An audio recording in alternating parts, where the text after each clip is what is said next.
I'd like to call the meeting to order and acknowledge that we are in Treaty 1 territory, the home and traditional lands of the Anishinaabe, Ojibwe, Innu, Cree, and Dakota peoples, and the national homeland of the Red River Métis.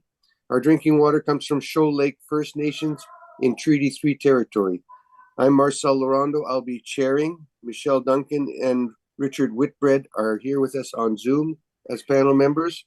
Our assessor today is Aman Singh, and our recording secretary today is Belen Rojo. We'll be hearing applications for revision of assessment roll in accordance with the Municipal Act. The matters for which revision is requested have been described in each application, and we'll limit discussions to those matters. The statements that are made at this hearing are sworn testimony, and when speaking to the matter must be sworn in. Be advised that comparisons of assessment of properties are not considered evidence of market value by the Board of Revision. The Board of Revision is appointed annually by Council and is independent of it and the City Administration. It makes its decisions on the basis of the evidence provided at this hearing and issues a written order that will be mailed to all parties as soon as possible. Please note that the Board's decision with respect to an application may be appealed to the Manitoba Municipal Board if the matter pertains to assessed value or classification, or the Court of King's Bench if the matter pertains to an application of exemption from taxation.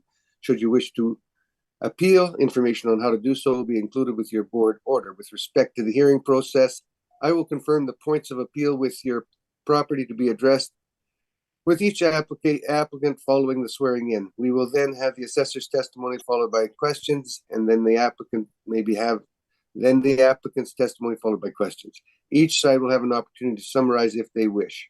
Once all the evidence about an application has been brought forward, the applicant may leave. The process will repeat for each item on the docket today. The session will close after all the applications have been heard, and the board will deliberate in private and make its decisions. You will receive the board's decision by registered mail as soon as possible. As information, all public hearings are live streamed, recorded, and will be part of the public record. We'll be hearing items 1 through 5 on the docket today. Ms. Rojo, please affirm the assessor and the applicant's testimony. Mr. Assessor, please state your full name. Ramon Singh. And you affirm the evidence you're about to present at this hearing is the truth, the whole truth, and nothing but the truth? I do. Thank you.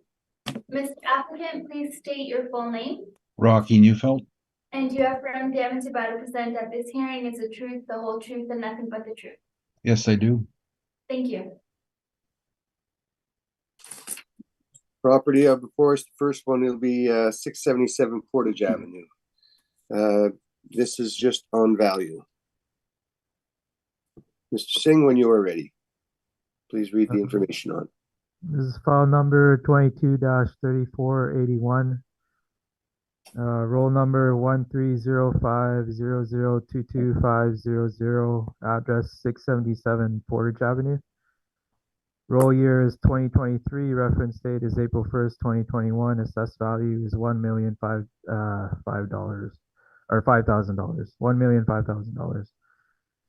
This is a one-story building, 5 premises. Year built is 1968. Zoning is C2. Gross floor area is 10,152 square feet, and leasable area is 9,248 square feet. Recommendation is to maintain the 2023 assessment of $1,005,000. Page 2, you'll see aerial photo of the subject property, and page 3, you'll see a street level picture of the subject property. It's perpendicular in shape. It's at the corner of Maryland Street and Portage Avenue. There's parking at the front and at the back off at Maryland. It's close to bus routes and it's subject to heavy traffic. East major body is Sherbrooke Street. South major body is Portage Avenue. Page 4 is the sale history. Page 5 to 7 is rent comparables throughout the city of Winnipeg, offering market value rents. Page 8 is the subject property income, market income. It's currently occupied by Spectrum Health Center. There's various tenant classes for One premise is C2, the other one is C9. There's one for C6, which is storage and mezzanine, and there's 08 for substandard basement, or 08 for substandard basement. It's basically unfinished basement. And C6 for storage mezzanine. Total leasable area of 9,248 square feet. We have a blended rate of $8.75 for a potential rent of 80,892 square feet.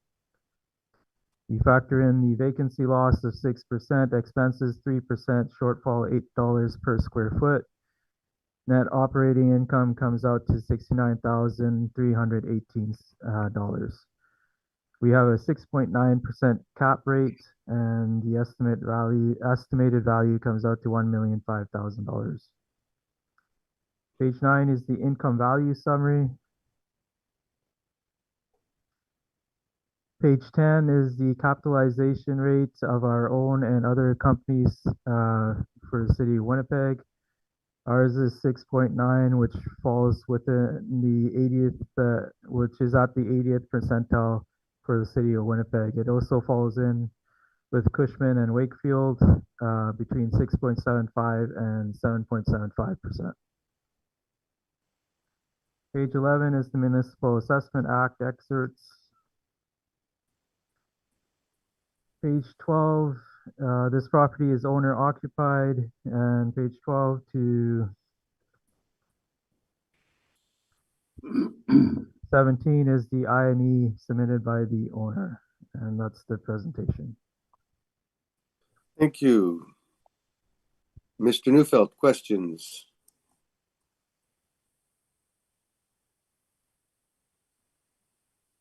Mr. Neufeld?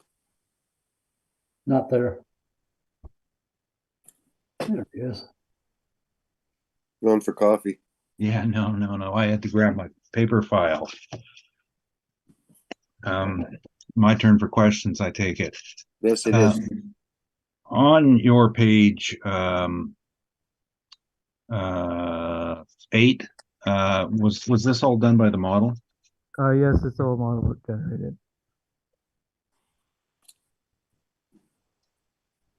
And the spaces that you have listed here, so the first one, 4159, that's the main floor, correct?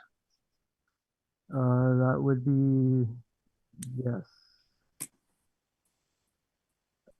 Sorry, have you been in the building? Me personally, I haven't inspected it, no. Okay. And the next premise, the leasable on the basement, do you know what happens in that area?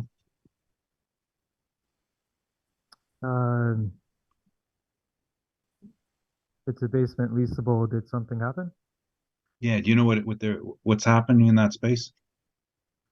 They're using it as basement area. Okay, so you don't know. And the storage mezzanine, is it in use for anything to your knowledge? C6, C9, and C2 premise 20279, 26479, 26480 is all used by Spectrum Health Center. I know specifically 26480. What's it being used for? Storage and mezzanine area. Anyone been around to verify that?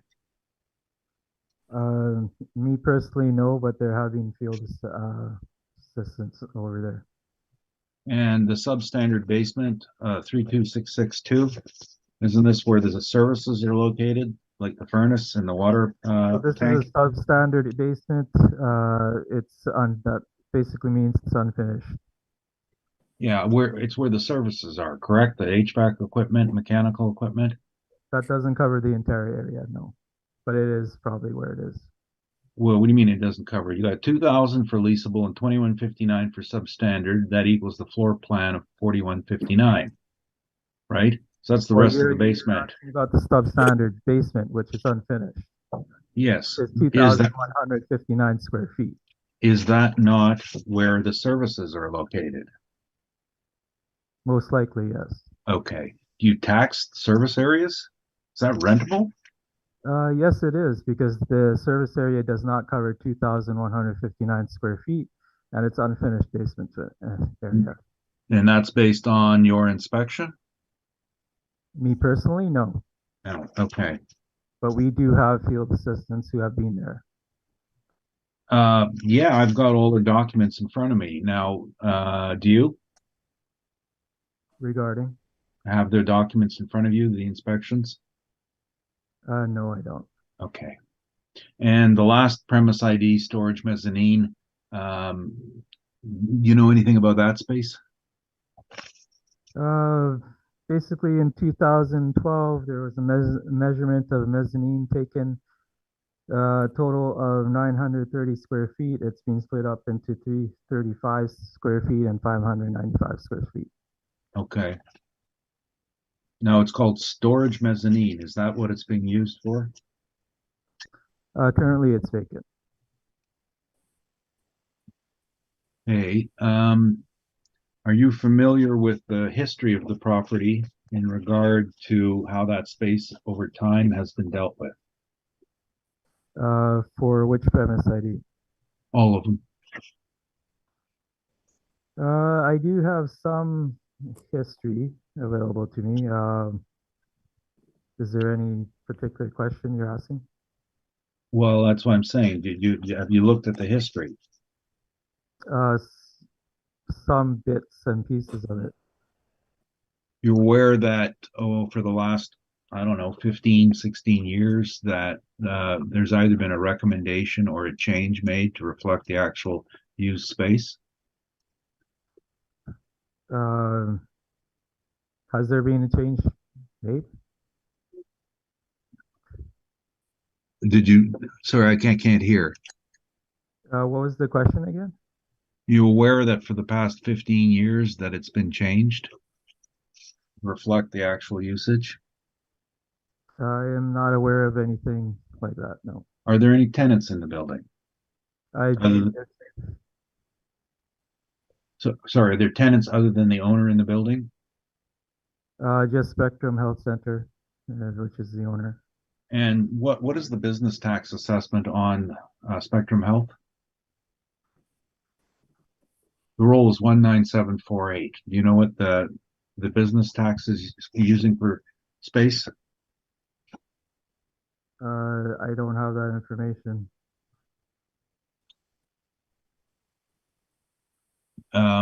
Now, when you're saying this is model generated, you're aware that this was a former bank building that was repurposed.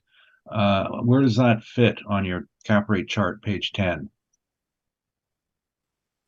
So if it's a former bank, we're talking about the assessed date of April 1st, 2021. Right. Where does that fit on your cap rate chart on page 10? What is it classified as now? As an office building. Okay. So what was your question? That was my question.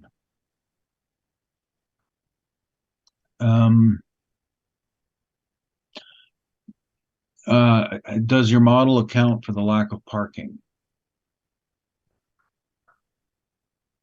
It counts for the leasable space over there. Sorry, I can't hear. It accounts for the leasable space over there.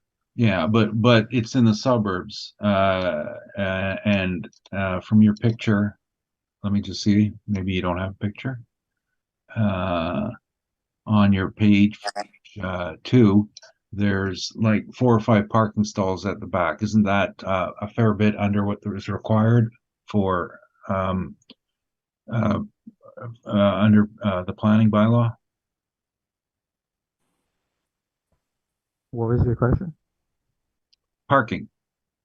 Yes, what are regarding and what? Isn't it a fair bit under the required need for parking in the suburbs? We're not assessing parking right here. We're assessing the 5 premises. If Well, that's not, I don't care about that. I mean, my question is, if you want to get a good rent, don't you need parking? Parking is not attached to this. We're assessing the building and 5 premises. You're assessing the rights associated with the property, correct? Correct. Okay. Now, you have a rentable area of 9,248 square feet. Under the current planning bylaw, how many parking stalls do you need?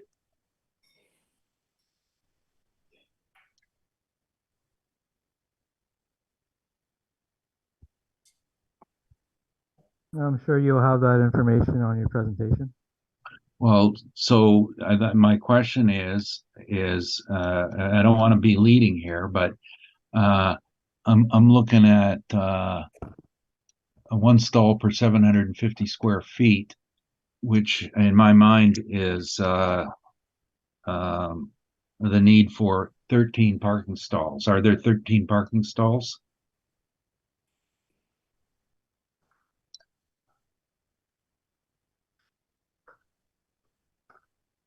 Can you produce the bylaw? And It's in my evidence. oh, then looking at the picture, it doesn't appear to be 13. Okay, and if you lack the parking stalls, do you not think that there'll be an impact on your ability to obtain rent? No, because they're renting the building, not the parking stalls. They own the building, don't they not? Yes, and they're renting it. So it's up to the owner how to use it. It says fully owner occupied. Right. For the concept of applying a market rent to it, would it not underperform because it lacked parking?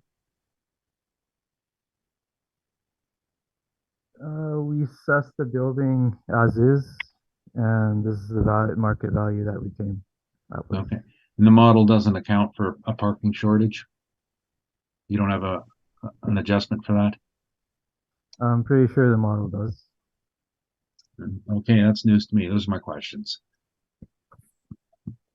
Richard, any questions? No, I have none, thank you. Michelle? No questions, thank you. Thank you. Mr. Neufeld, you're up. Okay.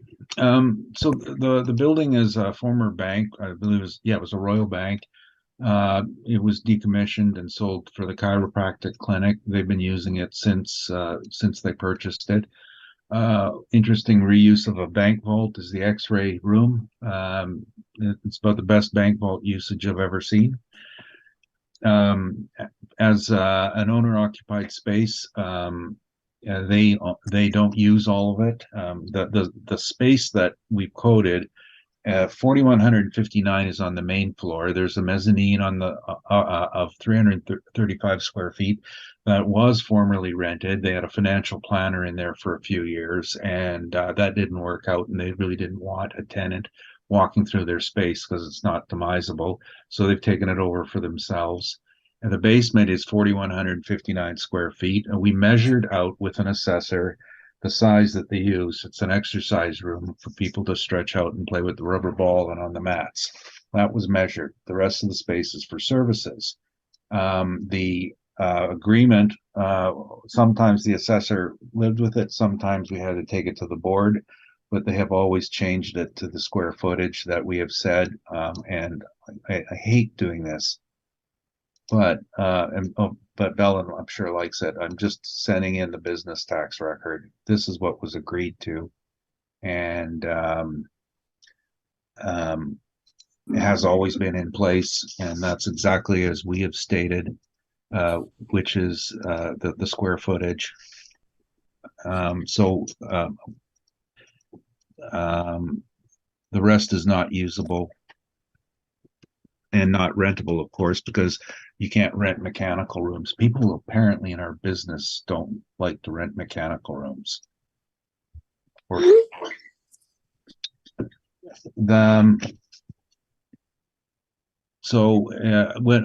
we look at that, I think that our rents on the rest of the property are really not that far apart. It's mostly just a question of what belongs and what doesn't. You know, we used 12 on the main and the assessor's 13, and we used on the upper level $8, and the assessor used $9.24, and the basement we used 4 and he used 255. So when you add all those together, there's probably nothing to pick from. It's just a question of what constitutes space. I was looking for pictures, and this honestly, this was looked after so long ago. It's on my former computer with all the pictures of the space. We have had some assessors come down and look at it. One particular assessor, after he looked at it, made a recommendation to remove all that space. But I guess those things don't get permanently changed on your record. But the business record was changed. And so this isn't a question of having space and not being able to rent it. This is a question of space that is not rentable to begin with. And in terms of the cap rate, this is a repurposed building with a poor parking ratio. We have put the parking ratio, the bylaw for it on our page 20. And so this would fall under, and I just want to double check this, if there's a medical office difference from a regular office, dormitory, college, sports, golf, hostel, jail, office, kennel. No, it's 1 stall per 750, which means you need 13 parking stalls. They've got 5, possibly 6. So this is going to impact on its viability, both in collecting and getting a good rent and being of interest to the market for alternate use. The suburbs lives by the car, and today they have permission to use their space. It's a legal non-conforming parking requirement. If there's a change in the occupancy permit, then they'll have to go through the process of applying for a variance for parking. This is a downward impact on capitalization. And the other factors are that it was actually overbuilt as a bank, which is wonderful for the bank, but it's obsolete to called a super adequacy.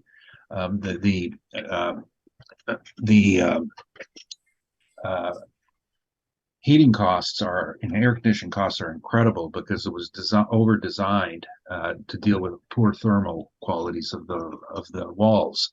So it's just a little more expensive to operate. Those are just some of the issues. I go into all these buildings and see all these details, and it's it's a repurposed building. So you wouldn't design a building like that today to be your chiropractic clinic, but it is what it is. And so we think an 8% cap rate rather fits the retail. I didn't speak to vacancy, but on the vacancy side, as an office, the total Winnipeg rate is 9.9. Miscellaneous, which we fall under, is 14.6. We average it at 12.25. Office was particularly a hard hit with COVID in terms of vacancy loss. So the overall value of 547 is fairly close to the 2020 assessment of 564. A small drop, and that is going to be all vacancy driven. That decision, of course, was based on NOI presented by the applicant, which is the same as we presented here in terms of area. And I have the same statement going back 10 years. Okay, the one before was applicant's net operating income. One before is the assessor's recommendation, which was my net sizes, dimensions. And going back every single decision, what's this one here?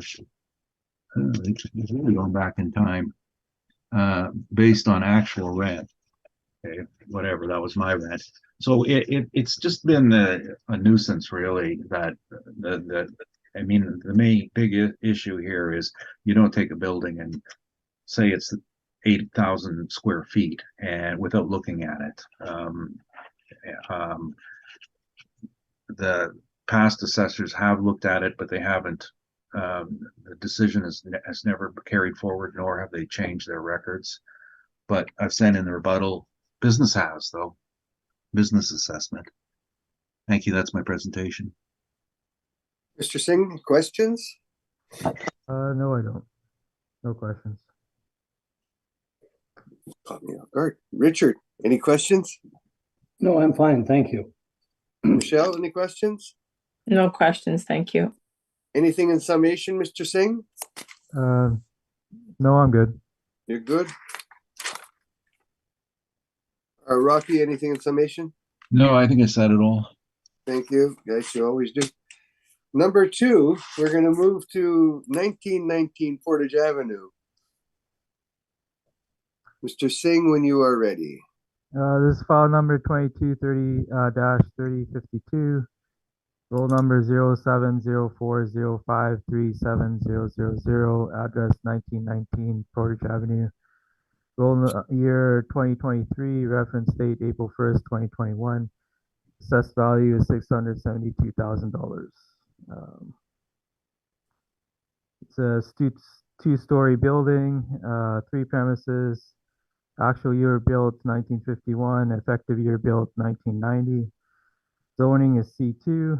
Gross floor area is 3,483 square feet. Leasable area is 3,483 square feet.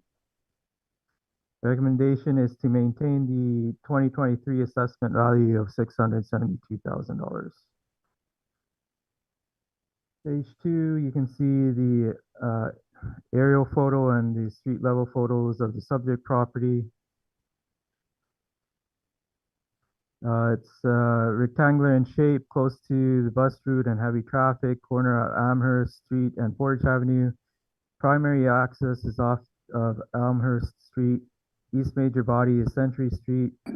South major body is Portage Avenue. It's near the airport and Polo Park.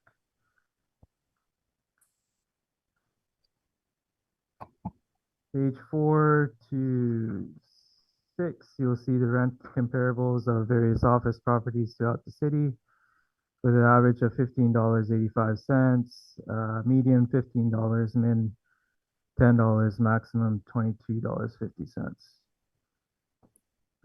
Page 7 is the market income of the subject property.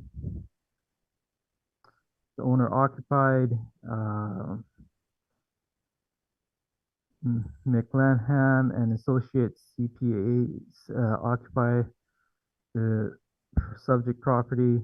There's 3 premises. Leasable area is 3,483 square feet. Rent is $12.70 blended rate, and the potential rent is $44,241. When you have the vacancy loss of 6%, expenses of 3%, shortfall $8 per square feet, you have an net operating income of $38,667. Overall cap rate is 5.75%, and the estimate value is $672,000. Page 8 is the incomes value summary. Page 9 is the capitalization rates. Ours is 5.75, which falls into within the city of Winnipeg percentage rates.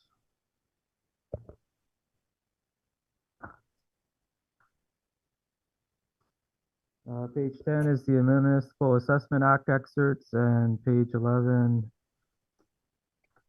through 15 is the INE income that was sent in by the owner, and that's the presentation.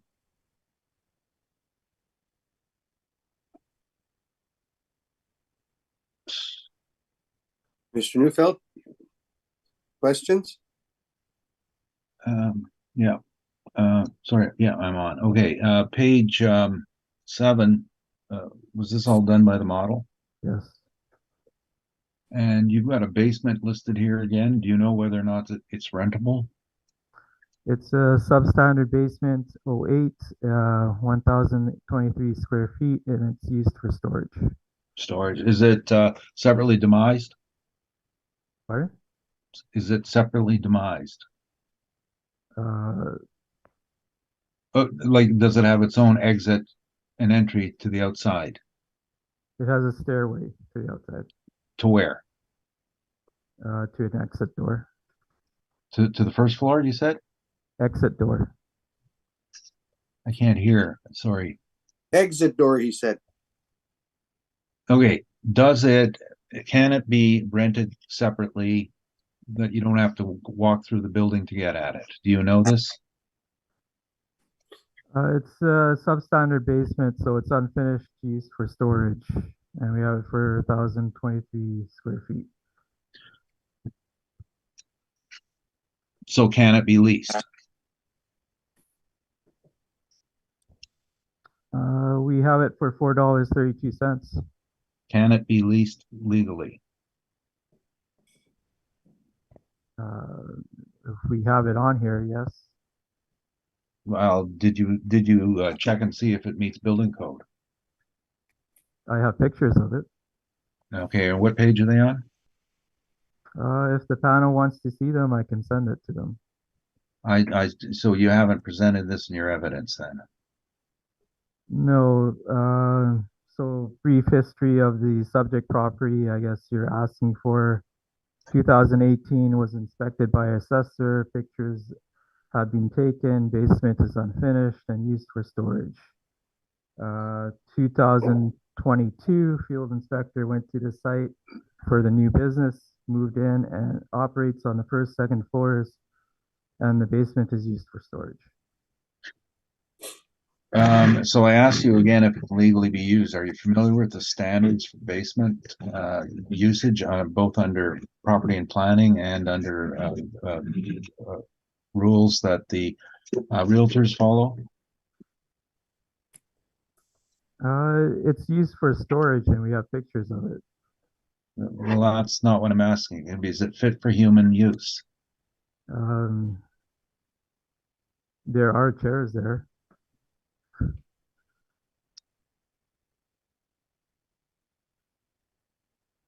It's an unfinished basement. Okay. If you're selling a house with a basement, do you get to count that space in the square footage? Well, we're not talking about a realtor and we're not selling houses. I'm talking about realty standards. And Are you allowed to include the basement? well, it's not an house, it's an office property. Okay, if you're a commercial realtor, are you allowed to list the basement space as rentable? Do you know? No, well, actually, I can't comment on that. No, okay. And your cap rate, this being OFS, that appears to be from the lower end of the range. Why would it be so low? Like pretty close to your 20th percentile. The model's factored in the subject property, and we feel the rent is at $12.70 is pretty good for office property, and we used 5.75% for the model. Okay, so those are my questions. Richard, any questions? Two. Mr. Singh, would you do us a favor? You have a handheld mic, it appears. Yeah. Would you hold it a little bit further away from your mouth when you speak? I'm hearing an echoing noise every time you get it too close to your face. Okay. Thank you very much. I'm looking at your cap rate here, and then I looked at the cap rate from the previous building, which was a newer building, yet you've got a pretty low cap rate on this 1919 Portage Avenue. Can you explain how you arrived at such a low rate? The building is 25 years older than the previous building.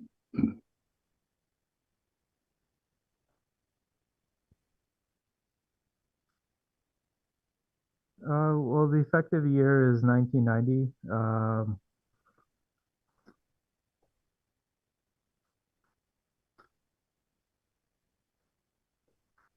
So is that what you're basing your lower cap rate on? No, because part of it, like for a brief history, this used to be a retail space and it's being converted into an office space. Uh-huh. So this was used, a lot of renovations have been put into this as well.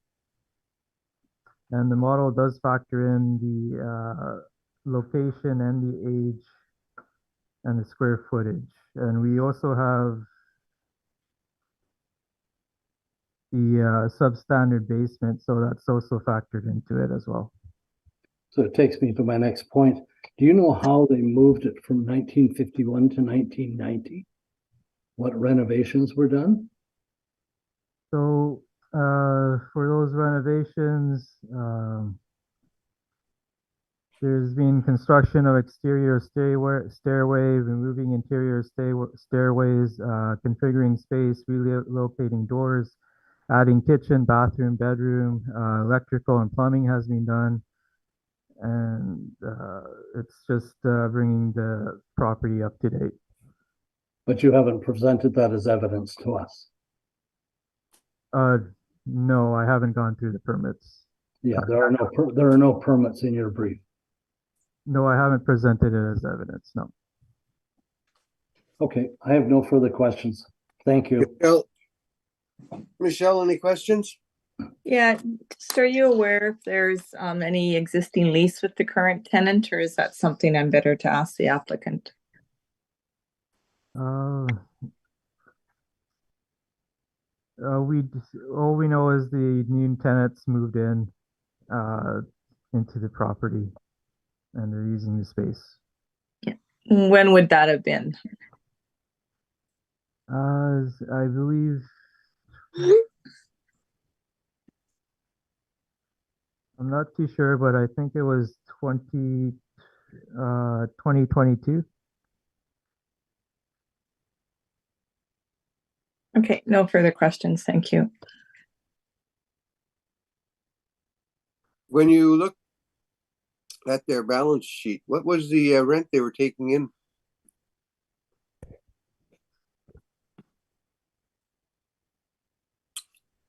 What, you mean the INE mailer that they Yes, sent in? the email. Yes. So they haven't given us any net operating income. Hmm.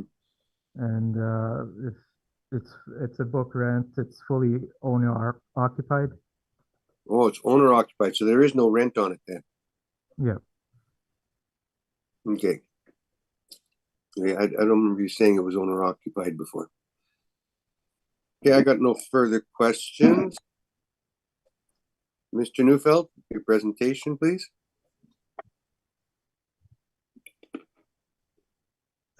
Yeah, the property, I think started life as a restaurant.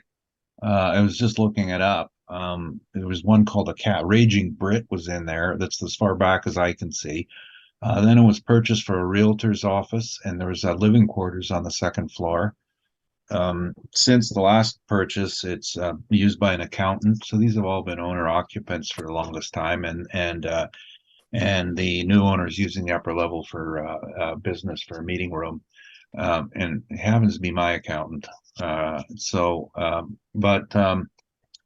The basement is a basement, and this was built as a house. It's not leasable. A realtor can't put this on the market and call it rentable space, and because that would be a complete violation of standard. It's not separately demised. It's not fit for human occupancy. Storage space is just storage space. There's no value to be put on these. And that's one difference. The other is we do have different rents listed, and our table of rents just happens to be like in similarly styles of properties in more of a central area. There's a couple we had on Sherbrooke in the building there from 859 to 1341, and that's probably the closest that we have to it. There's a couple on Marion that are the one in Marion at no, that's not the right one. That's a different one. I'm just trying to remember what these are. 1750 Main Street is actually a very close comp. It's a medical office, and $9 to $13. So we applied 12 and 10 on it, in recognition of its age and quality. It's got a lot of parking. I think the land area is fairly large, but in terms of ratio, but pretty small for redevelopment. So there's no upside on the lot for redevelopment on its own. And the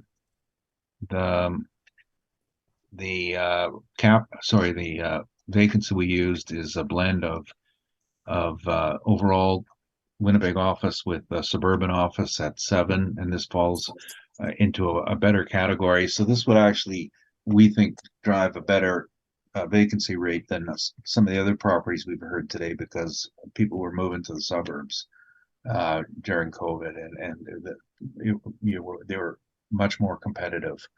On the market, I mean, seriously, this thing would probably sell as a based on a rate per square foot rather than a rental rate. It's not an investment property. Hypothetically, we put one of 8% on it. The best you could expect with an office is 6. This is like converted house. It's small. It's a one tenant, so you get one vacancy, and for 2 months, and all of a sudden your vacancy rate is 20%. That's why they're not good investments on the size of it. It would be of interest, like I said, to someone to purchase rather than to rent. And I didn't look up sales. However, I just realized I do have some sales on page 42 of office, and I had looked them over before just to see if I don't know what would be comparable to these. I'm just glancing through them. There's a lot that are hitting the $200 mark. Oh, there's Nessa, our good old friend, popped up there that we're going to hear later. Pemina, which is no, that's the lawyer's office that sold the old donut shop. Ton of land. I'm going from memory on these sales. Sorry. I would think that, I don't have a lot to refer to, and I haven't looked these up, but I think we're very much on the low side on this. But I only thing I would suggest is that just looking quickly at the sales, and as you know, I'm so prone to doing an audible, that $200 a foot would probably be where it would pan out. So that's about 492,000 in that neighborhood. Because I don't like the income approach on this building at all. You're either, if you run it strictly to the standard, you're going to be too low. If you run the assessment department model, you're going to be crazy high, because they got this idea of capping and rents that's mistaken. So I was involved with the sales of a couple at the $200 mark, and one in particular that I was remembering. It's a Superior building at 730 Taylor, which ended up being $250 a foot, but that's a modern building. So $200 a foot would be my off the record estimate. Thank you. Mr. Singh, questions? I was just wondering, where's your pictures for the basement? Pardon me? Where's your pictures for the basement? Oh, I don't have pictures of it. Yeah, how can you say it's unusable? Because I talked to the owner. He's my accountant. So where's the pictures? Well, I didn't take pictures. I talked to my accountant. So have you actually inspected the place? Well, first of all, it goes without saying, basement space is never rentable unless it's demisable. It's not It's demisable. used for storage. It's not demisable. It does not count in the market. Any realtor who goes and advertises this for sale or lease and says basement space will face a sanction. We don't do it. An appraiser can't do it. We do not count it. But as market value, it's used for storage. No, there's no apparent value to it. You can't put it on and just say basement space and add it on. It's a standards issue. It's the same as the previous property. You can't take a mechanical room and say and you're quoted in your square footage. You can't take a house and quote the basement space. It's a standard that every realtor, every appraiser in every in every country has to follow. If you're talking about houses, they do have unfinished basements and finished basements, and they do evaluate the house on that. No, But they we're don't. talking about, I don't want to get off topic, and we'll just move on. No further questions, please. Richard? No, Richard? I'm fine, thank you. Michelle? Yeah, just I think I seen in the assessor's evidence there was a sale in March 2008. I granted that's quite a while ago, but it was at 402,005. Do you know anything about that sale? Yeah, as far as I know, that's when the realtor bought it from the cafe. I guess that's all I really know. Okay, no other questions. Thank you. So Rocky, are you recommending we go to $200 a square foot and that puts it up around $460,000? Yeah, I'm actually there's a comp that I recalled, and I'm just trying to remember that's actually fairly close by, a 2-story office that sold in 2020, and because I'm going to probably quote it again here. So I've got this sale of 2031 Portage, which was 6,714. Oh, that's pretty big. 6,714 square feet. Well, that sold for a lot less than that. That sold for 786. So that's only 120 a foot.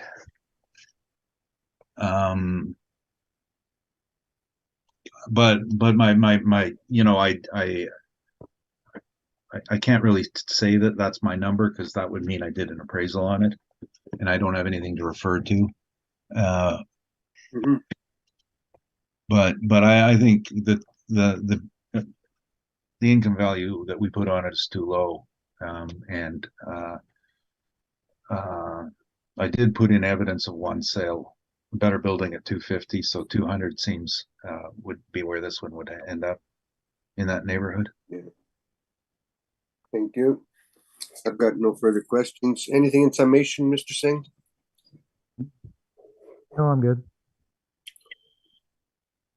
Anything in summation, Rocky? No. Thank you very much for your presentation, gentlemen. Let's move on to item number 3 at 2033 Portage Avenue. This classification and liability, did you want that confirmed, Mr. Neufeld? Yeah, I do. It appears that it was looked after, but I just want Mr. Mercury to take a quick look at it before we so I don't want to withdraw it. Okay, so we'll confirm it, and we'll talk about confirming it. Mr. Singh, if you could read it on the record. File number 22-3909. Roll number 070516310000. Address 2033 Portage Avenue. We have roll year 2023, reference date April 1st, 2021. We have a 40S on the school taxable school exempt for assessed value of $296,000, and we have a 60T assessed value of $921,000 for a total assessed value of $1,217,000. It's a two-story building with 8 premises, built in 1971. Gross floor area is 7,754 square feet. Leasable area is 6,852 square feet. Recommendation is to maintain the 2023 assessment of $1,217,000. Yeah, look on page 2, you can see pictures of the subject property. It's perpendicular in shape. There's bus routes nearby and heavy traffic. It's near the corner of Overdale Street and Portage Avenue. Parking is at back, accessed by back lane off of Overdale Street or Winchester Street. North major body is Silver Age and south major body is Portage Avenue. The airport is nearby and it's near Deer Lodge Hospital. Page 4 to 6, you have the market rents of office properties throughout the city of Winnipeg.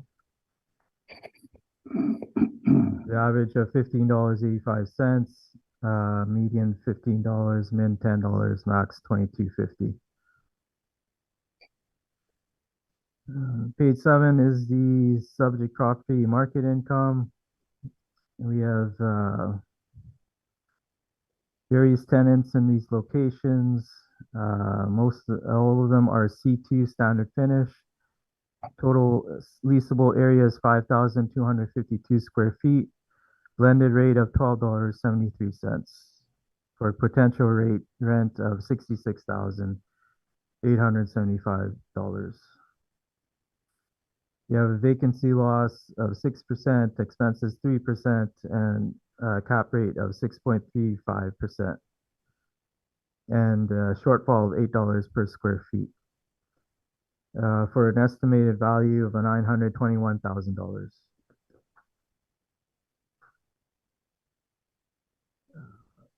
The other income stream is the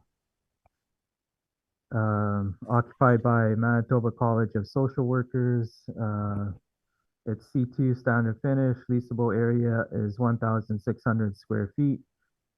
Rent is $13.41 for a potential rent of $21,456. Vacancy loss 6%, expenses 3%, shortfall $8 per square foot. Comes out with a net operating income of $18,796. Overall cap rate of 6.35% and estimated value of $296,000.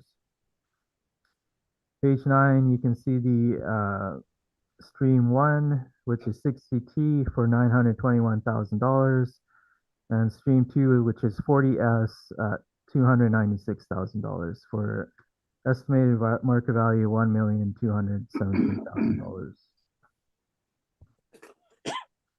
Page 10 is the capitalization rates of various properties. Page 11 is Municipal Assessment Act excerpts. Pardon me. Page 12 to 19 is the INE mailer signed by the owner. That's the presentation.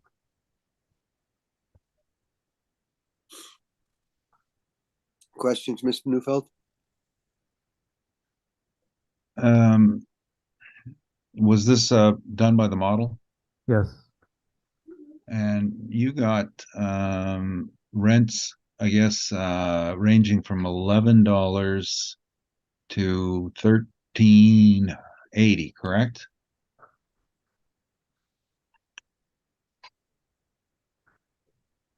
Yes.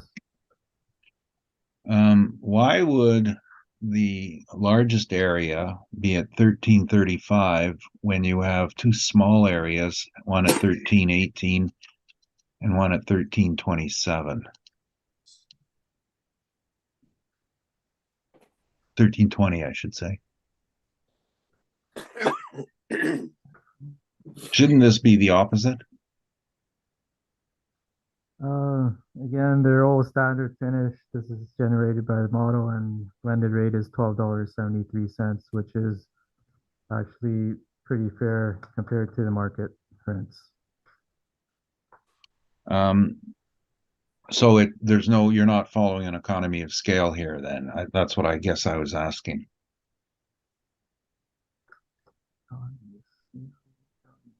I'm just following what the model has given me. Okay. And did you have a chance to look at the statement? The I&E statement? Your information, page 13. Yeah, the I&E statement. Briefly, yes. Did you look at any of these rents here? Just briefly. They're all gross. Were you able to calculate any of them? I did not do the calculations, no. Okay. And the cap rate, 1971 construction. How did the cap rate deal with the hole in the wall? The passageway. I'm not familiar with a hole in the wall. Okay, that's fine. So we had an older property at a lower cap rate and a newer property at a higher cap rate. Why would the model move to 6.35 on a property like this?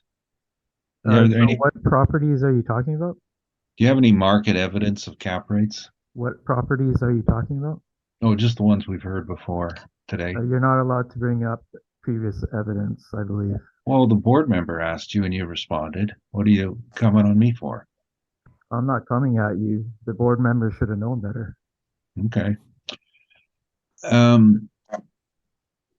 Did you bring the board any evidence of market transactions on cap rates?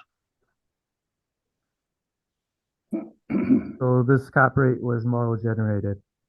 Those are my questions. Richard, do you have any questions? No questions. Thank you. Michelle, any questions? No questions, thank you. And I think I'll know better than to ask a question. So let's move on to your summation, Mr. Singh. I'm good with the summation. Thank you. Mr. Neufeld? I was going to present. I'm sorry. I thought yeah. you already had. No, I think that was just a suggestion to get on with it. Okay, your turn. Present, please. Okay, now I know I'm getting tired. Yeah. It sounds like it's a bad record being played over and over again. The property is a twin with the property next door, which is 2031 Portage. And they are actually the same age and built the same. At one point, they were connected. And a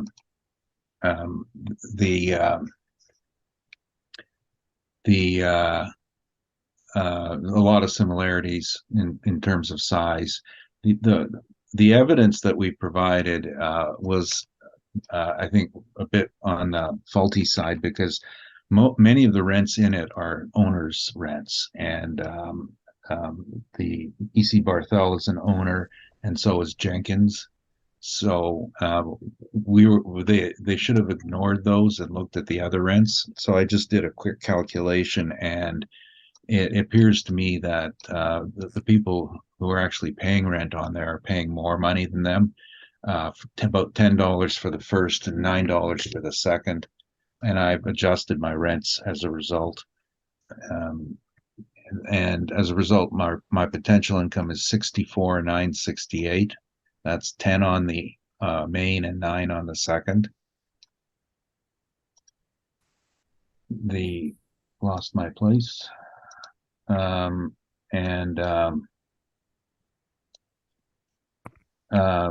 the vacancy is the same, 8.45% in the Johnson report. Non-recoverables, 5% as the expenses are shown in the statement. They're there. Our shortfall is lower, I believe, than the assessor because basically the thing performs at a low level of rent, and therefore the shortfall should be lower. It's just a small difference, but staying true to the market. My NOI is now 50,849, 50,849. The cap rate does not change because this is just a 1971 building that it was demised into small choppy spaces. There's no big floor plate on it. And what the owner has done is on the second floor is moved towards a shared office scheme with a central reception and then small offices. This is about the only market that it can still attract tenants for. So a single office user. At one point, it was owned by an architectural firm and hooked up to 2031 Portage with a walkway, and that has since been closed up. I was just joking about the hole in the wall. It's gone. But I did appraise this years ago for that particular owner when it was the architect's office. But the cap, we're looking at this again. This would never be a Collier's cap, nor would it be Cushman, nor would it be CBRE. We don't track little buildings like this, little inferior buildings. This is a local, a local service operation. It's not a great investment. If the base rate was 6, we had calculated this to be 7.79, and some of the issues are relate to the age and the quality. Of course, it's not barrier free, which is rather odd considering the School of Social Work is in the building, but they're on the first floor. But there's no barrier free access to the second floor. The parking is deficient. You can see the picture on our page 1. If you can squeeze them in and they all know each other and cooperate, you might be able to get 13 parking stalls out of this, which is now if below, which meets the standard for office but doesn't make it for retail. So it's not a building you're going to convert and get a retail use on it. And the last thing is, I just finished quoting you about the neighbors sold for, and we had known about the neighbors sale for quite some time.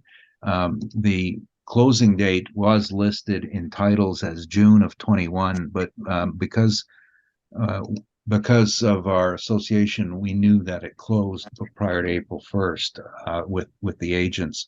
So that sold for $788,000, and it is 6,700 square feet, I said, and we're at 6,800 square feet. So that gives you an indication of a sale on the property, and it is higher than the income would show. So we're looking, this one, it would probably skew to the sale figure versus the income picture, and that's 788,000. What the identical one next door sold for, which is probably within reason. And I think the appropriate thing to do with this property is, considering that this income is only half reliable. That's my presentation. Any questions, Mr. Singh? Where's your sale? I just read it in verbally. So you're introducing new evidence? Yes, I am. That's not standard procedure. You do know that, right? Well, a lot of people cross over the line, everyone, including you. Such as? When I'm doing this, I'm Such also... as? No, you said that I cross over the line. Just let me finish the first part of my answer. No, I want you to finish my question. Well, when I finish my answer, This should be a good story. When somebody comes to a hearing and tells you, I would like $400,000, and then he says, I've relooked at this, and I think a higher number is warranted based on a sale. I think the appropriate thing is to say you're trying to make an effort to resolve this problem.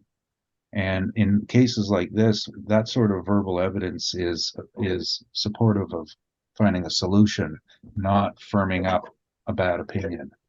And that's what I'm doing. Where's the sale? It's in Sabre. So you don't have any evidence for it. Well, okay, then the board can disregard it, and then I'll ask for a value of 656,000 based on the income, which I changed. That's just the changing of an opinion of value. So I if know you you use, introduced that as well. There's no evidence. no, there. that's not evidence. That's just a difference of opinion of value.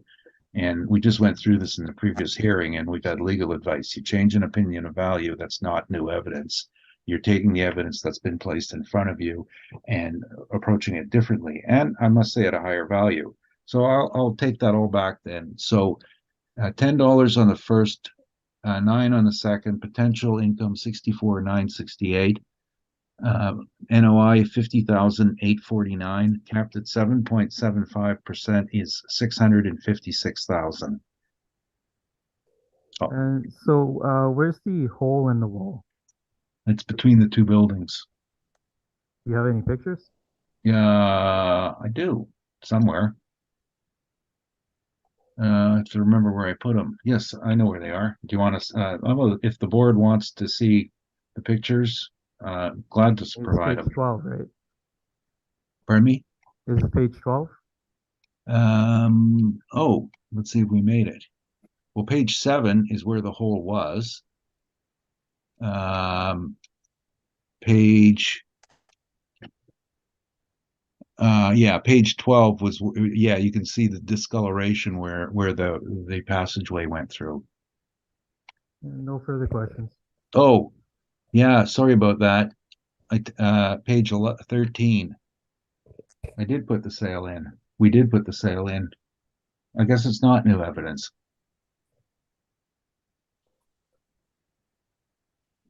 Was the sales there? Yeah. It's the top sale. See the one 0604? The title date is June 4th, but we know that they closed the deal before April 1st. Now, if you don't like that sale, the one before is at 750. So there have been a number of transactions on the neighbor.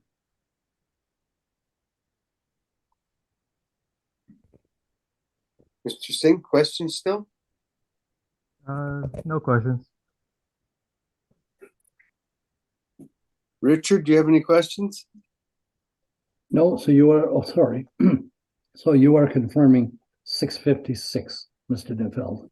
I said 656 on the income approach, and I would give the board my belief that if they wanted some latitude to consider the sale of the identical property next door at 788. Thank you for that. No further questions. Michelle? No questions, thank you.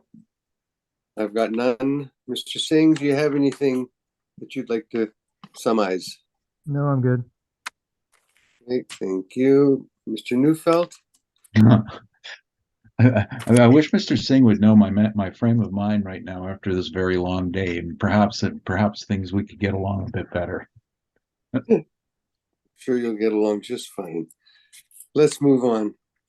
Item number 4 is 1700 Ness. Mr. Singh, when you are ready. File number 22-3263, roll number 0700490000. Address 1700 Ness Avenue. One-story building, 4 premises, year built to 1990. Roll year 2023, reference date April 1st, 2021, assessed value is $1,709,000. Zoning is C1, gross floor area is 9,248 square feet. Leasable area is 9,645 square feet. Recommendation is to maintain the 2023 assessment of $1,709,000.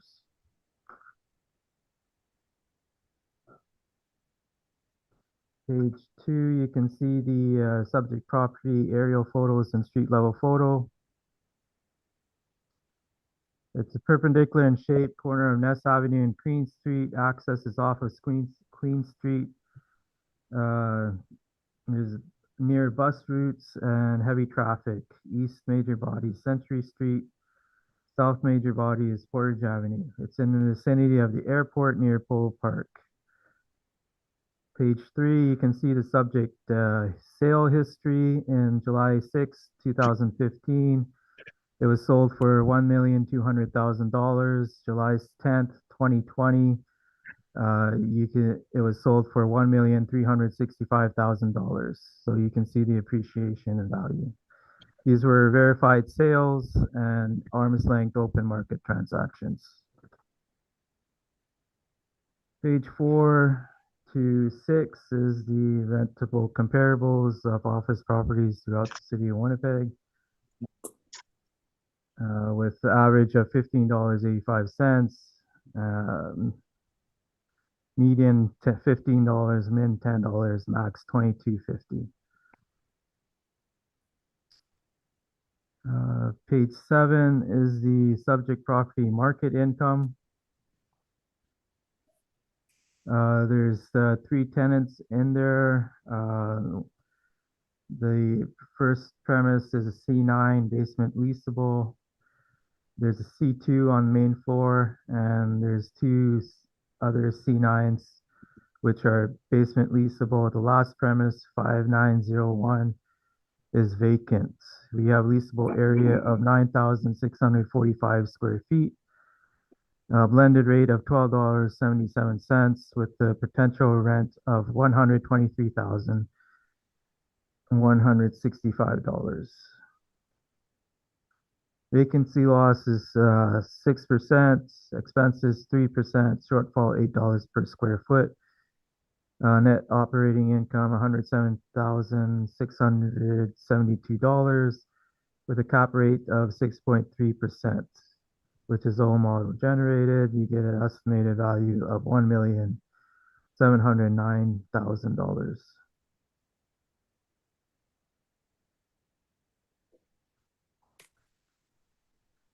Page 8 is the income value summary.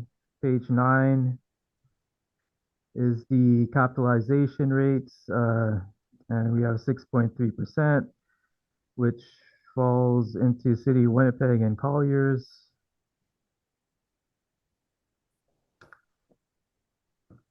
Page 10 is the Municipal Assessment Act excerpts.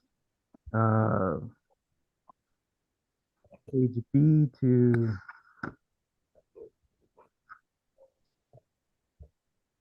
page 14. So page 11 to 14, you have the sales mailer for the most recent sale, and for 15 to 25, you have the I&E mailer submitted by the owner, and that's the presentation. Thank you. Mr. Neufeld, any questions? Yeah, just backing up to the workup page 7. Was this all driven by the model? Yes, as I previously mentioned. And in this case, sorry, you have a rent roll then on your page 23?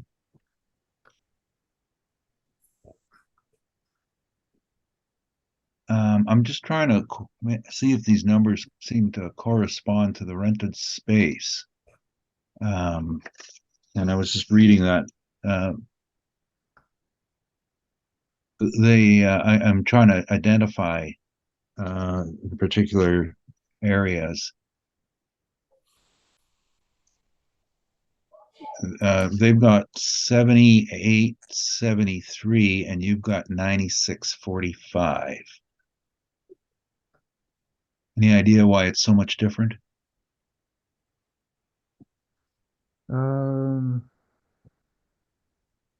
I think that has to do with PIN number 5898. In 2021,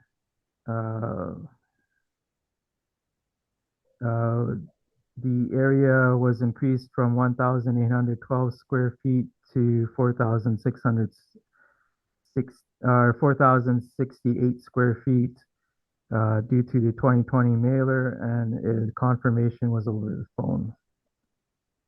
Yeah, well, I'm just looking at the total here. I mean, how does the total change? You have 78, 73 square feet on page 23, and you're showing 9645. How did you create more leasable space? We didn't create more leasable space. This is what we measured previously, and this is what we've presented throughout the years. Okay, but the owner who's filling out these forms under risk of penalty is telling you it's 7,873 square feet. And I'm just trying to figure out if there's a different number here somewhere, 59, 67, 77. No, page 26 confirms that as well.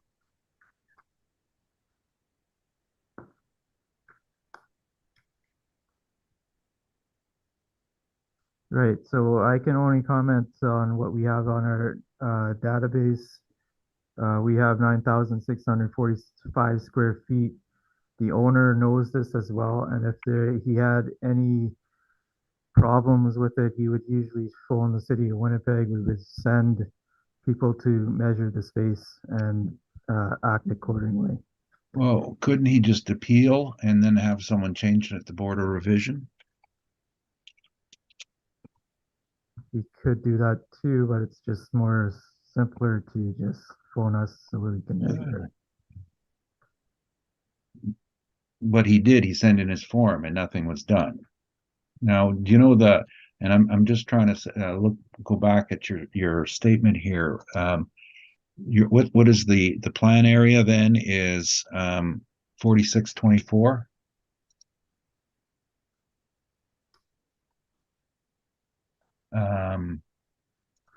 So would there be basement space here? So the basement area that we have is 4,624 square feet. Okay, so perhaps some of the basement space might not be rentable. Might be for services. Actually, we have premise 5898 C9 basement leasable, and that's basement and part of the main floor. Yeah, well, I mean, when you ask someone for a questionnaire and it's been filled out by a professional management company, and they have done a rent roll on it, and I can speak for these people. We don't put in imaginary space. We have 7,873 square feet rentable. We made a statement. Do you not think that this is right? Usually, you can always contact the city of Winnipeg, and we would send people over there to measure. This says this square footage has always been in our systems. Okay, Except but for 2021, where the space was increased, and we confirmed it through the 2020 mailer, and through a phone conversation. Sorry, where are these mailers? I'm just saying that we confirmed it in the past with the former owner? I'm not too sure. Well, which one? Was it the bar owner? Yeah, I wouldn't know. Okay. All right, and in this rent roll here, did you investigate the tenant in unit AC, Bulat and Pusti, their relationship with the building?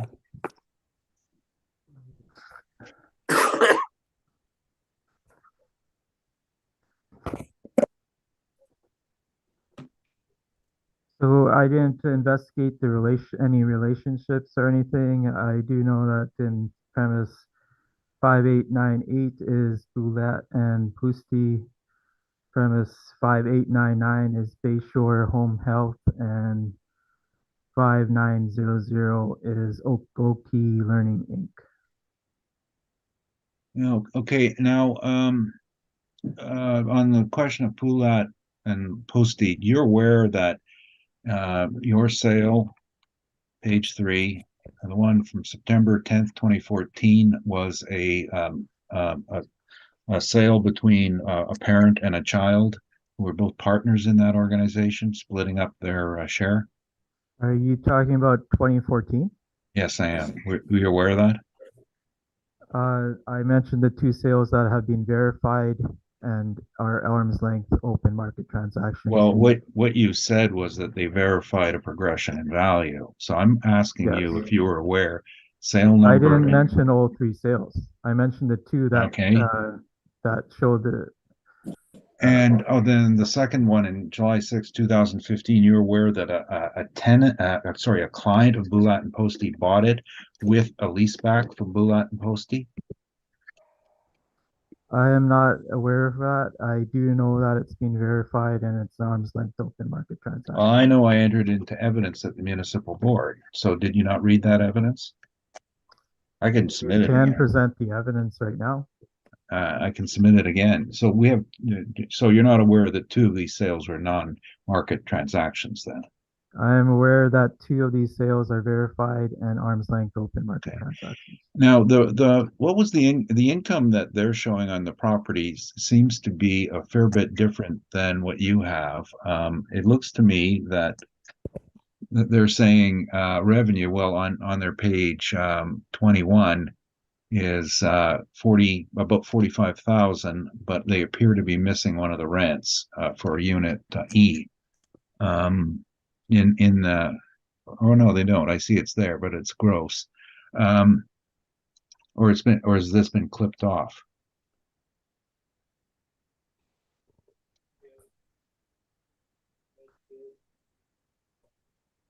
Was that a question?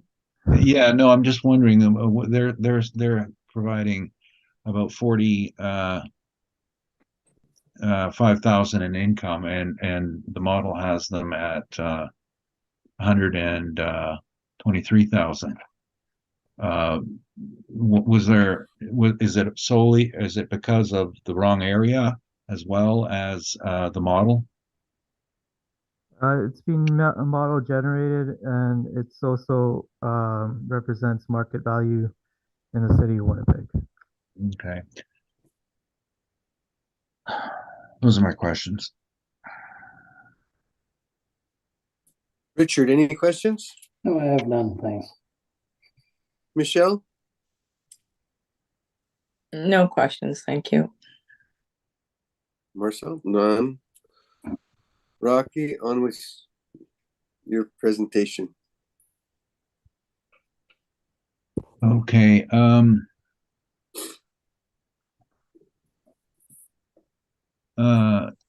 I have to read and see what the heck happened here. Oh, I see. Okay, it was a part here. So we had 6 months of revenue here, and we just doubled it. So that's how we came up with a calculation of 78,801 from this statement. I see now that the assessor was using the same one, which was half a year only. And their NOI at that point was 39.4. So we're using 78.8, like it's double.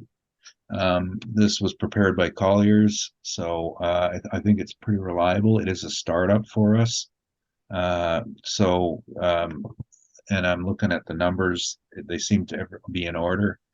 They're making 78,801 potential rent, a vacancy we have applied on the mix between office and suburban, and non-recoverables have been applied, and a shortfall estimated. So our NOI is 61,341, and it's capped at 7.5%.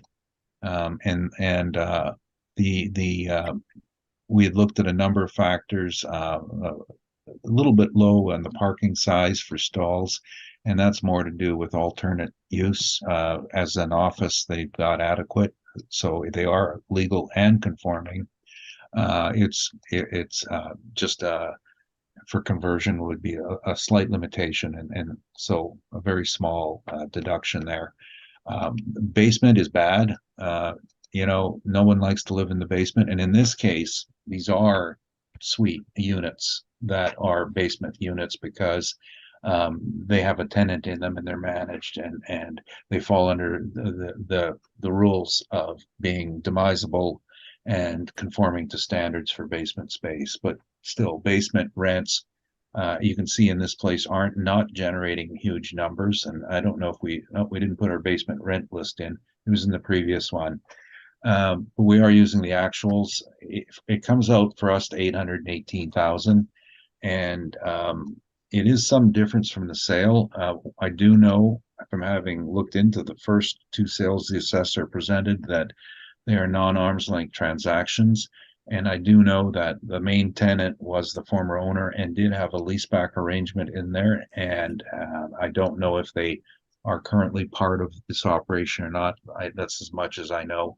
It does fly at odds with the sale, but it is what the income shows. That's there no adjustments for me. I think the statement speaks loudly.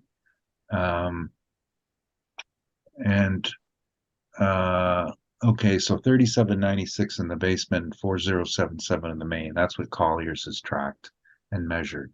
Thank you. That's it. Mr. Singh, you have some questions? What page is your evidence for the second sale? I have it in rebuttal. I'm glad to send it in right now if you want to see it.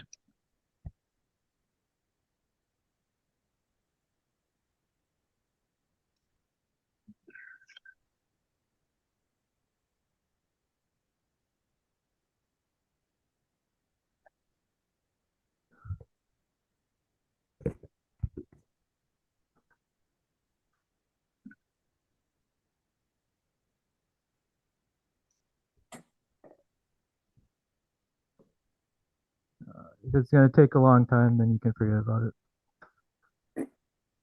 No, I've just PDF'd it up, and you ask a question, you get it. All right. And for you mentioned the first two sales, but you didn't mention anything about the last sale of 2020. You do realize that's a verified arm's length open market transaction?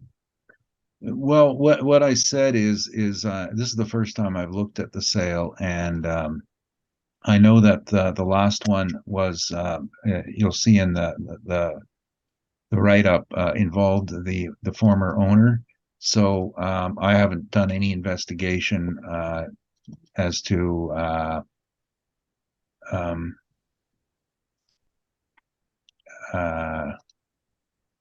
as to that. Oh.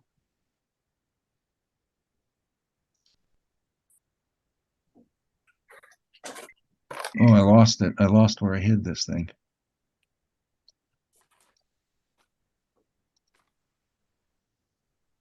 What day is today?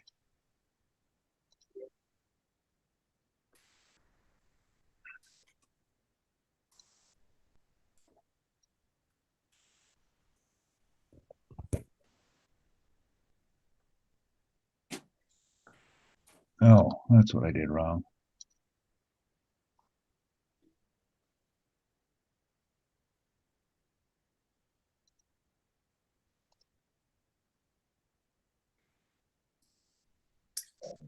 Sorry.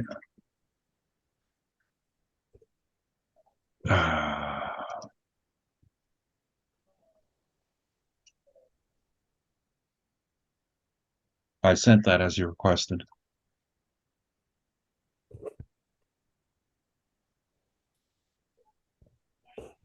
Any other questions, Mr. Singh? No, that's all. That's it? Okay. Richard, any questions? No, I had nothing. Thank you. Michelle, any questions?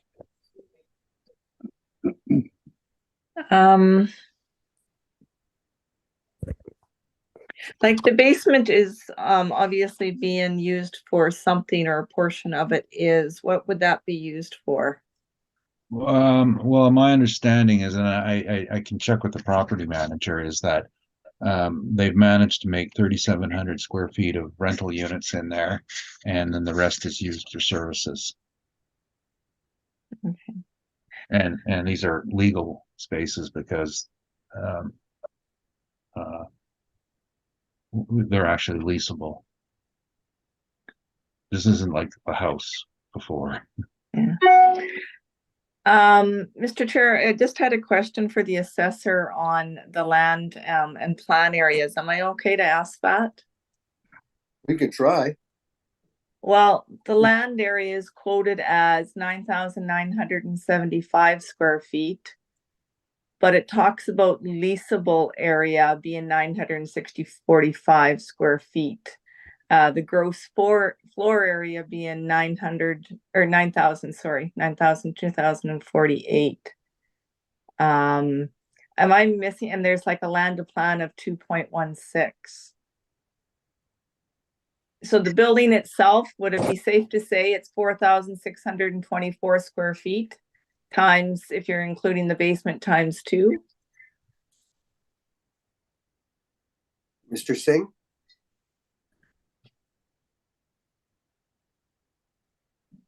Mr. Singh? Just give me 1 minute. Yeah, sorry, I just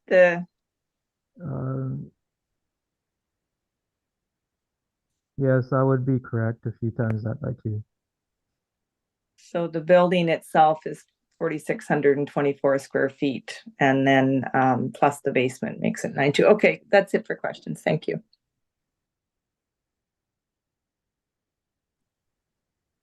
So you got, I thought we had 4,000. Mr. Neufeld? Are you What? there? Yeah, I'm here. You got 4,077 square feet on the main floor, do you not? Yeah, that's the leasable because there's some common areas that aren't included in it. Okay. So that's And then that's from the rent roll. yeah, and then you got the 3,796 that's in the basement. Correct. That's And so leasable. that would, yeah, and I imagine that I said, so if it was 4,600 foot basement area, then about 900 feet would be service or common area. Yeah. So that's where the difference is between the rentable space and Mr. Singh's number. Is the common area. Yeah, I would suspect so, but there's another problem with it, and the board member just pointed it out. You can't have more leasable area than you do gross floor area. There's 400 square feet more leasable than there's gross floor. So it must be up in the sky or somewhere. I don't know. That's what I was just trying to figure out. Where's all this leasable space? 4624. Yeah, well, the 400 right there for sure. Yeah. And then the rest would be the service area and the common areas. The stairs are out, of course, when you count leasable area. Yeah, okay. I've got no further questions. Mr. Singh, anything in summation? No, I'm good. You're good. Thank you. Mr. Neufeld, anything in summation, sir? There's obviously some sort of issue with the space measurement that the city has just on the surface of it. You can't have 400 more feet of leasable than there is of gross. And so right there, there's a problem. Professionally managed, measured, we've got a number. And you know what? In the long run, we say 7,873 square feet, and we've got income.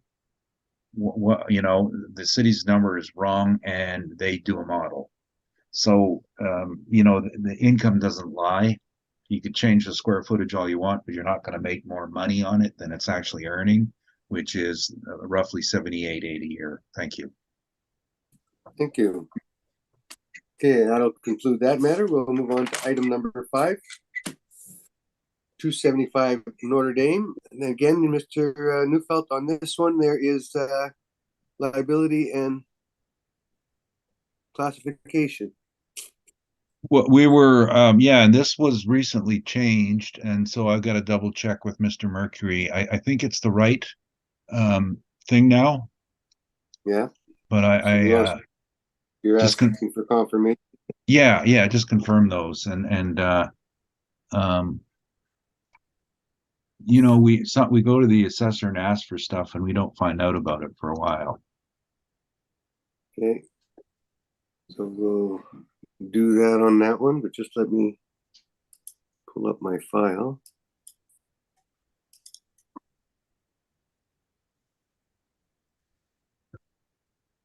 Item number 5.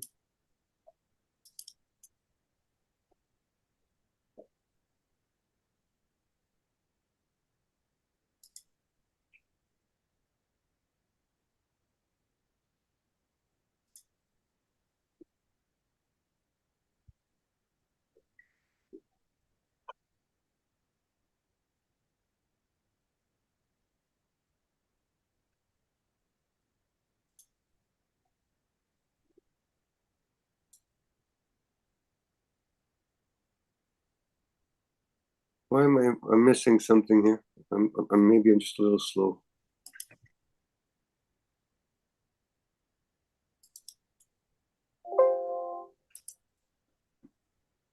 Is anybody having trouble pulling the city one up? No, it's just below the it says item 5 at the top, which is the classification liability one that apparently is being confirmed, and then below that, the city assessments below that.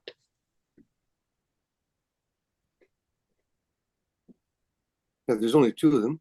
One should be Rockies, right? Right. No, I know, but item 5 is actually the cities. When you open that, it looks like it's Rockies, but that's just a comment at the top. The cities is below it on the same page. Okay. Okay, I got it now. Yeah. Yeah, that's I see. Yeah, I know what happened. That's where Bellen puts the information for me. My agenda page, yeah. Thank you. Okay, Mr. Singh, when you are ready, 275 Notre Dame. Read it on, please. I just had a question. I'm not familiar with the procedure. He challenged class and liability.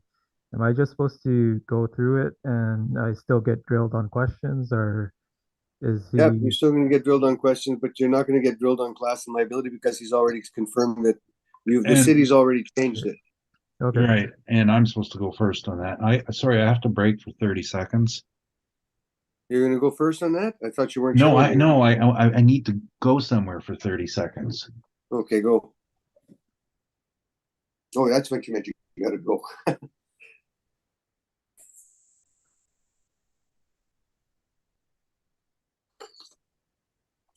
Damn it. No sugar in the tea.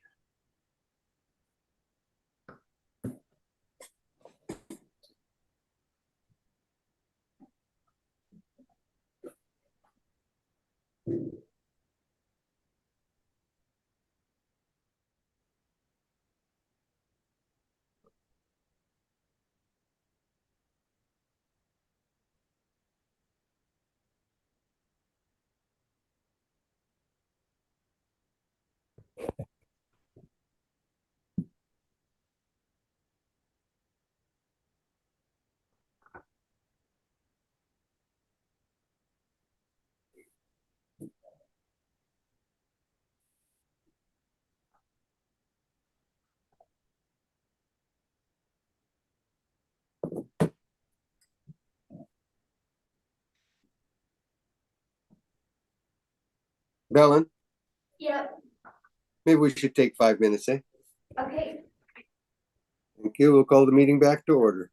We'll be dealing with 275 Notre Dame Avenue. This is when we talked about class and liability. And Rocky's asked us to confirm it so the assessor can start, right? Correct. Okay. Go ahead, Mr. Singh. This is file number 22-3858. roll number 1306003900, address 275 Notre Dame Avenue.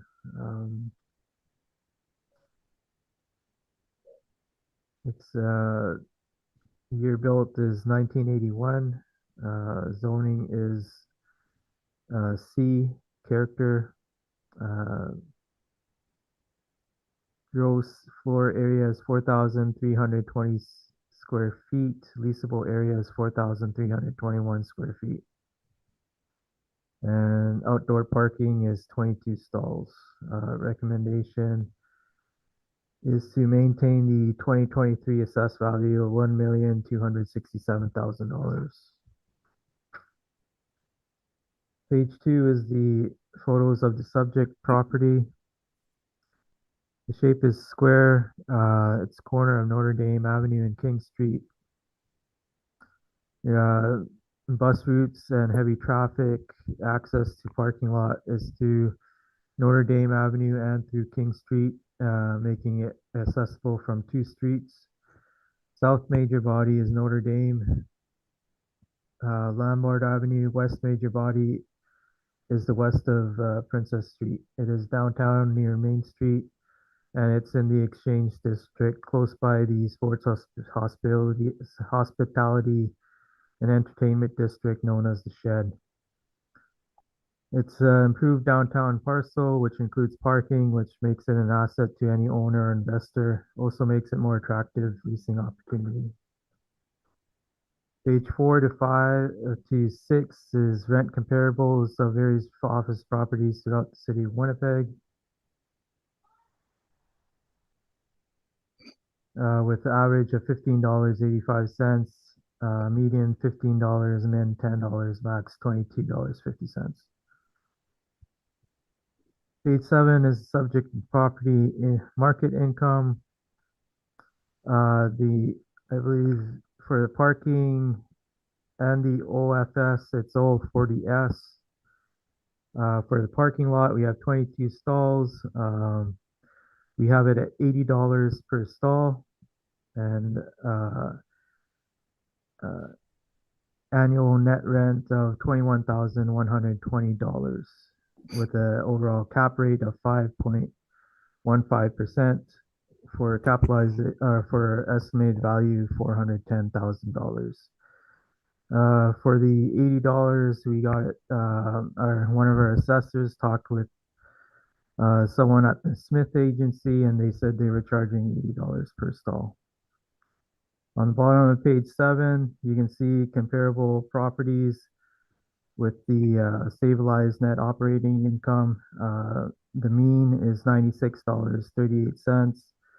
Minimum is $74.61, and max is $127.86 in that area. And you can see that $80 per stall is near the minimum of the other comparable areas for parking lots. Page 8 is the office property. It's currently occupied by Needs Inc., Newcomers Employment and Education Development Services. It's a C2 standard finish. Leasable area is 4,320 square feet. Rent is $13.78 for a potential rent of $59,530. We have a vacancy loss of 11%, expenses 3%, and shortfall $8 per square foot, for a net operating income of $47,591 with a cap rate of 5.55% for an estimated value of $857,000. Page 9 is the income value summary, and in total, the estimated market value is $1,267,000. Page 10 is the capitalization rates of various companies, including the City of Winnipeg. Page 11 is the Municipal Assessment Act excerpts. Page 12 to 17 is the INE mailer submitted by the owner. And page 18 through 20 is a pamphlet for 275 Notre Dame Avenue from 2015 with a lease rate of $15 per square foot net. And you can see pictures on page 20, and that's the presentation.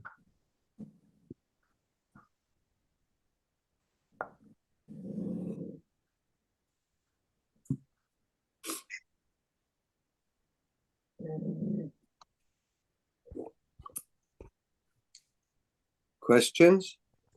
Mr. Neufeld? Yes, page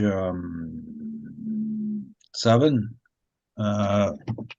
and I guess can't find the other part of it. Oh yeah, page 9. So this was this all done by the model? Yes. So you have a rent rate then of parking plus I take it 1378 a foot, 60,000 a year for the building. Estimated, yes. Okay, and on pages 18 and 19, 20, you've got this brochure. What's this? When's this brochure dated? As I mentioned previously, 2015. Sorry, I didn't hear that. 15, as 15. I mentioned previously. So you got a rent roll. Okay, we got an ask here of 15 net, and then on the rent roll, I take it leased out. So why do you need the asking rate here if you've got an actual rent? Oh, this is dated 2015, so the model takes into fact that it's 2021 rates and takes into fact other factors. Well, that's not what I asked. You got rent rolls. Right. Why do you care what the asking rate was? What possible help could it be to you? That's just to show information what it was renting for 2015. Okay, and the rent that's income that's shown on page 12, that's in line 108. That's a gross rent as they've marked, correct? Yes. And that includes, to your knowledge, does that include the parking and the building rent? Again, they don't mention parking, so I can't conclude anything on that.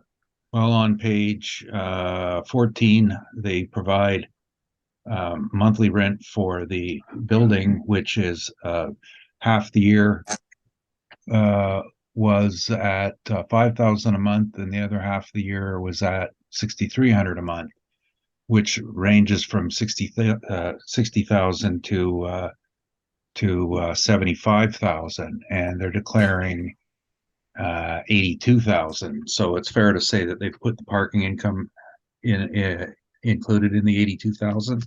You agree with that? They could have. Yeah. Okay. I can't comment on it. And being of course gross rents, that the actual nets they've got a pretty high expense amount here, but did you attempt to at least try to stabilize it and reconcile it to a net rate rent? I think the model takes that into consideration. Do you know what this was built for originally?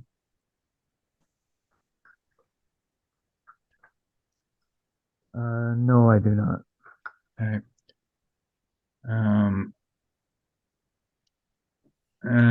The cap rate being OFS, so is below the 20th percentile. What would lead it to be below the 20th percentile? Considering all the factors, the city has determined that it's a nice building with heavy traffic. It also has a pretty good opportunity for investor owner. It's very attractive for leasing opportunity, considering its location next to the shed area. Well, It also has parking, which is attractive to investors or leasers.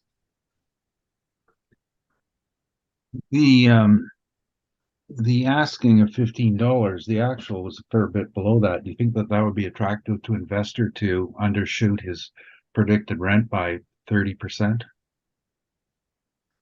I think that it actually shows that the city has considered what the market rent is in the city of Winnipeg for this property.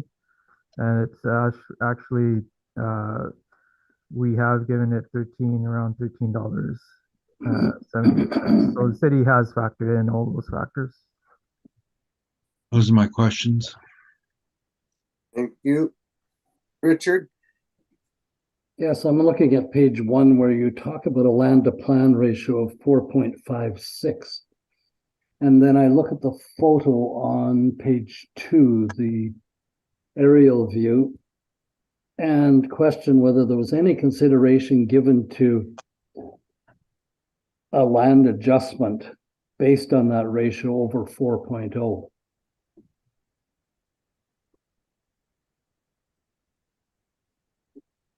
So again, the land to plan area ratio was 4.56. The model has already put into consideration for that with our rent value of $13 and some odd cents. Again, this is a high traffic area. There's 2 locations, one in and one out off of 2 streets. It's very attractive to investors and leasers because of this parking space as well.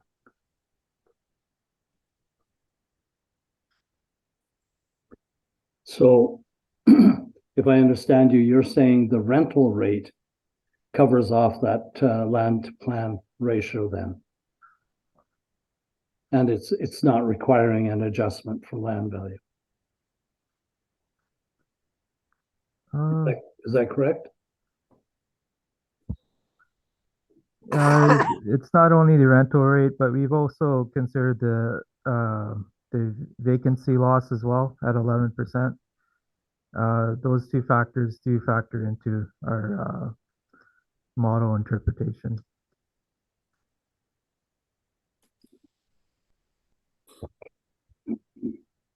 I'll leave it at that. Thank you. No further questions. Michelle?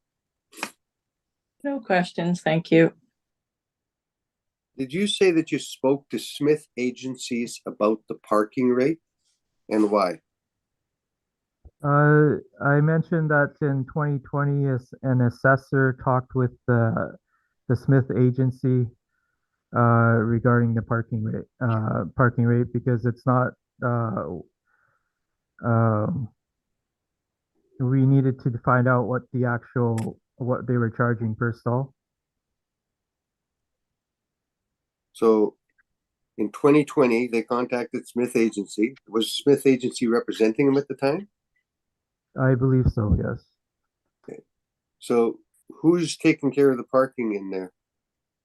Is it one of the parking companies that's renting it out, or what's going on? The parking, I wouldn't have all that information. I can't tell you for sure. But you have no other information from the property owner on his income for it. Why wouldn't you contact the property owner for his income?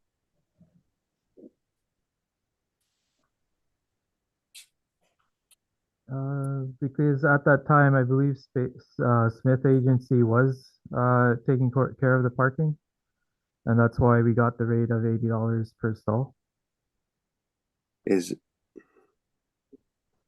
How long's this tenant been in the property, the one that's there now? The Needs Inc. has been in there since 2020. Since 2020. So before or after that request? We made the request in December, and they moved in July.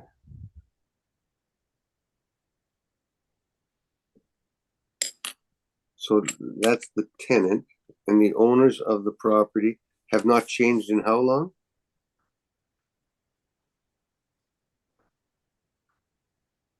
I believe since 2017. That's when the owners came in. Yeah. Did they show any revenues on their previous information they sent you? Previously, rent rolls. I did check the previous rent rolls of 2020 and 2019. 2019, they reported a net operating income of $26,134. And 2020, they reported a net operating income of minus $982.60. What year was that? In 2020. 2020. So the major difference is at this cycle, they reported a maintenance and repair of $145,397, which they haven't told us what went into that. Is it possible that they haven't had any real income because there's nobody parking downtown at this time?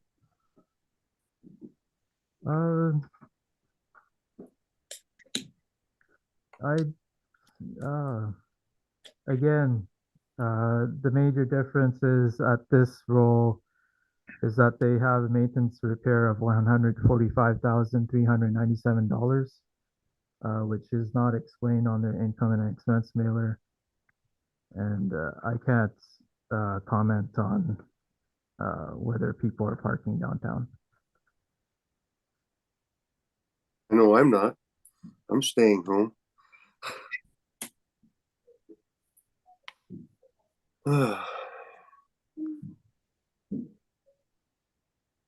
Any Rocky, your presentation, please.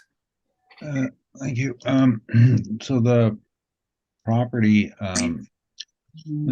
just to be clear on this, is owned by Smith Agency. They purchased it, and they rent this building and the parking out. The income that's shown in the forms, and we put a couple of years in there, it's never really been great, but you can see that there's a rent bump for 2020, and that's due to the scheduled rent increase, and there's been some pretty high maintenance and repairs. When we stabilized the actual income, though, there was a couple of factors that we took into account. Firstly, the repair and maintenance is not, we feel, a permanent feature. They were just fixing up stuff that was in bad shape when they took it over. And I should back up a bit. This started its life as a donut store and Robin's Donut with an office on the top. And it seemed like a good idea at the time, but apparently nobody wanted to rent an office that smelled like donuts all day long. After Robbins moved out, it went to pure office, and there were a couple of users kicking around. Smith bought it, and so the rent being generated now is about 83,000, and that includes both the parking income and the building income. And the parking income is related to the building income. There are no signs up for private parking. There's no buy a ticket machine anywhere here. This is solely for the use of the tenant, and they pay in addition to their rent, they pay for the use of the parking. So it's tied to it. There was some hope down the road, since they operate an apartment nearby. They were thinking of using this for overflow parking, but nobody wanted to park there. It's not very secure. So when they report the income at 82, 840. It's both the income, so it's one revenue stream. When we tried to adapt it and deal with it, and first of all, looking on page 3 is the statement. A couple of things were wrong here in that we weren't going to use $145,000 for repairs. There was a change done by the person who prepared it, but I don't think it was good enough. I've changed that from $145,000 to $5,000, and then the taxes, which were $23,000 in that year. Now that it's gone exempt, their taxes are about $12,000. So the initial statement you said the NOI was 35,000. I've changed that to 53,000. That's by a lower maintenance and repair and lower taxes. So on 53,000, kept the same vacancy rate at 12.25, same non-recoverables, same shortfall. And again, the shortfall here is very low because it's an exempt property, school exempt property, so the taxes are lower. NOI of $40,116, and the same cap at 7.5 for a value of 535,000. And the reasons for the cap, I mean, a great rate would be 6%. It's small, it's a single tenant, it's got a historical vacancy problem. They're still dealing with repair costs. And I think that's a go forward problem. They have to fix up all the deferred maintenance. I think it's a go forward problem that we dealt with in the cap. And just being a small 2-story, poor investment property in terms of true investment character, like you're suffering the same small building problem, is that you lose one tenant, you could lose 100% of your income, because that's the way it's set up. But yeah, there'd still be parking income you could probably get on the side, but that's only going to be 12 to 15,000 net a year at most. So it's not exactly saving you. It's both. So our value is 535,000 based on that, and nothing extra to say. Mr. Singh, any questions? No, I'm good. You're good? I'm fine, thank you. You're good, Richard? Yep. Michelle? What is the revised NOI? 40,016. Yeah, Pardon me? 40116. 40116. Correct. Thank you. Anything in summation, Mr. Singh? No, I'm good. Anything in summation, Mr. Neufeld? Just generally, these are really properties that the ones dealt with today are mostly fringe properties, poor investment risk. And where possible, I would steer towards the direct comparison approach on these properties today, where there is appropriate and available data. I think that the income approach is just misleading, and we've done our best to try to find a fair value. In terms of this particular property, what crossed my mind is that what's 10,000 square feet of land worth in that area? And so in this case, is it worth $55 a foot? I don't know. There have been a few sales in that neighborhood, so it might be a bulldoze and land value only. Thank you. Thank you very much. We have heard all the items scheduled, and this hearing is now adjourned. See you all tomorrow. What? I'm not gonna. Hope you're kidding, right? Nope, 9 a.m.